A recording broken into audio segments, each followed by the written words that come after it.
So this video is for those who have Lyme disease. I don't know about other illnesses with regards to this topic, but I do know with Lyme disease, you constantly feel like you're dying. I do want to make mention that Herx reactions go more in depth with what I'm going to talk about.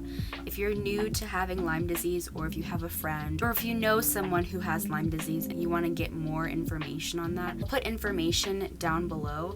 But this is just going to be a short video talking about Herx reactions because it's a part of a Lyme patient's life. No way of avoiding a Herx reaction.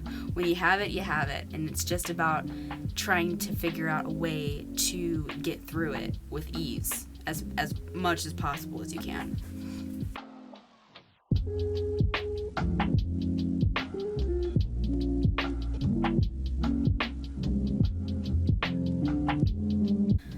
I was 18 at the time when I found my first Lyme doctor. This was before I was even diagnosed. This was before I even for sure knew that I had Lyme disease. If you guys go and see my video on my diagnosed story, this will be the story of the doctor who gave me over 25 different medications for my Lyme disease. I was literally taking over 25 different medications for this illness at this time, and this is when I first learned of what a Herx reaction is. The way that he described it was it's a die-off effect that you will experience. But it's such an understatement when a doctor tells you, oh, you'll experience a die-off reaction. You might not want to listen to loud music. You might not want to be around smells because you'll be very sensitive to smells. But that is nothing compared to what you actually go through. I was taking several different medications so that I could try to kill the infection that was inside of me. Little did I know, and I don't even know if this doctor knew about biofilms, but little did I know about biofilms that exist with Lyme disease. I am not great at explaining what a biofilm is with Lyme disease. I'm not a doctor, of course, and not to mention having neurological issues with my Lyme disease, I'm not able to explain things like that in depth. So I'm just going to put some links down below that you guys can look up more information about the biofilm. Basically, the medication that I was taking was not doing anything for me. It was just making me more sick. And with medication and antibiotics, they can't treat Lyme disease at a late stage. I know a lot of people have this thought in their mind that Lyme disease is curable, but if it's caught late and it's not within that 7 to 14 day period, you're not going to be cured. Antibiotics don't touch it because the illness itself spirochetes and it changes and it twists and it turns. That makes it impossible to kill the illness. So me taking this medication, these 25 different medications that this doctor was providing me, was causing me to have major Herx reactions. And let me try to read you what a Herx reaction is. The proper term for it is a Herx reaction. What it is it's a reaction to endotoxin-like products released by the death of a harmful microorganism within the body during antibiotic treatments. Once the bacteria is starting to die and it starts to release those toxins in your body, it gives you this die-off effect. But the way that people say it's a die-off effect, it's completely different when you're experiencing it. Imagine you having a migraine, but the migraine being 10 times worse. Imagine you being in pain because you're sore from a workout and it being 20 times worse.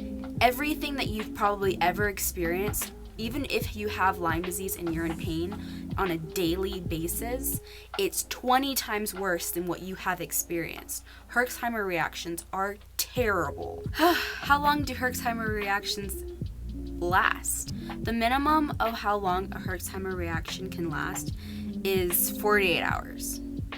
That's 2 days.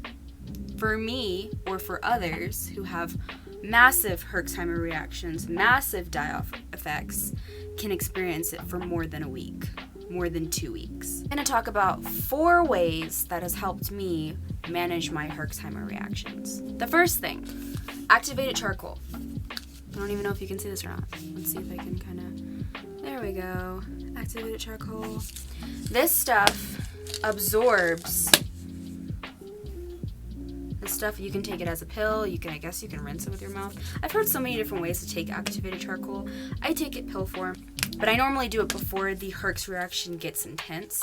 Activated charcoal, you can think of it as a way that it just kind of absorbs all of the toxins that are in your body that are being caused by that die-off effect. And activated charcoal has helped me, so. Number 2, soaking in a nice Epsom salt bath.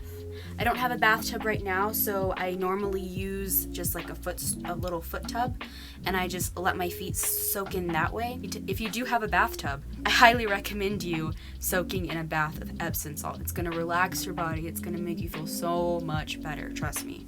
Number 3, going back to that video that I just did, so if you want to check it out and know more of the history, definitely check it out. But coffee enemas help tremendously with Herx reactions. I've talked about this in that video. I can't express it enough. Coffee enemas help with Herx reactions. It helps with pain. It helps with you getting through the day. It helps with you clearing up your brain fog. Coffee enemas are amazing. I can't express it enough. Try a coffee enema if you are having a massive, massive flare-up. Number 4, stretch. When you're stretching, some people do yoga. I don't do yoga, but if you're stretching and you're doing nice little movements within your body, don't push yourself. I do have to make mention of that. Don't push yourself when you're exercising and you're having a Herx reaction, because you're going to make yourself worse. Just try to focus on doing little movements that can help get your blood flowing. And for you to, I don't know, it's just something about stretching. Some people do yoga. It's just something about it that makes your body so much more relaxed, and it just eases the pain. So just give it a try, but don't overdo it. This was just my little tidbit, informative video about Herx reactions. Again, I'm sorry that I wasn't able to explain it fully and go in more in depth with it. My brain is not all the way there. I want to try to do small videos like this where it's not so much information, but it's just enough to get you interested in what it is and to do your own research, because again, I'm not a doctor. And if you felt like you were dying with Lyme disease, just wait until you get a Herx reaction. And it's important for you to know ways to manage it before you get to that point, because once you get to that point and you don't know what's going on with your body, it's the worst thing in the world. So I just wanted to kind of speak a little bit more about having Herx reactions, because it's not fun. It's not pleasant at all. When I went to this doctor, I knew nothing of it. I didn't know how important it was to know about it. And so it's really important for you to get educated about the illness itself. I'm going to get back to work. I'm done with my break. And I will see you guys in the next video. Bye!